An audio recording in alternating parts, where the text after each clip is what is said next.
ఇక్కడ ఏ వస్తువు తీసుకున్నా కూడా ఎలా తీసుకెళ్ళాలని చెప్పేసి అర్థం కాదు. ఎందుకంటే ఎక్కడ చూసినా ఛార్జ్ ఎక్కువ తీసుకుంటారు. సో ఏదేమైనప్పటికీ మాకైతే డ్రైవర్ ఉన్నాడు కనుక డ్రైవర్ కార్లో వేసేసినాం. బెడ్ తీసుకున్నాను ఇక్కడ తెలిసిన అతని దగ్గర.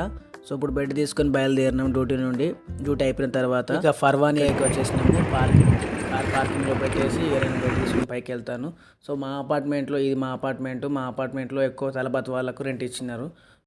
మనం బెడ్ తీసుకొని ఇక పైకి వెళ్దాము, ఓకేనా. సో ఇప్పుడు నేను ఒకటి తీసుకున్నాను, కాసిం ఒకటి తీసుకున్నాడు. తీసుకొని ఇక వెళ్ళి ఫిట్ చేసుకోవడమే. ఎందుకంటే నా ఫస్ట్ ఉన్న బెడ్ అది ఎక్కువ ఊగుతుంది. సో ఇదైతే మంచిగా నట్లు ఫిట్ చేసుకుంటే మంచిగా ఉంటుంది అని చెప్పేసి తీసుకున్నాను. అది కూడా పర్వాలేదు, కానీ ఇక మనకు తక్కువలో వచ్చినప్పుడు తీసుకుంటే బెటర్ కదా అని చెప్పి తీసుకున్నాను. ఇక పైకి వెళ్దాం, ఓకేనా. ఎలా ఫిట్ చేస్తాను చూపిస్తాను. ఫస్ట్ రోజేమో 2 తీసుకొని వచ్చినాను, సెకండ్ రోజు 2 తీసుకొని వచ్చిన. ఎందుకంటే ఒకటే రోజు అన్నీ పట్టుకురావడానికి వీలు ఉండదు.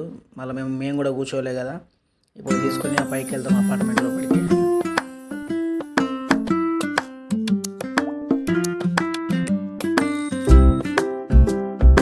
నాకు ఎలా ఉంటుందంటే ఏదైనా వస్తువు తెచ్చుకుంటే వాడుకునేంత వరకు మనసు పట్టదు.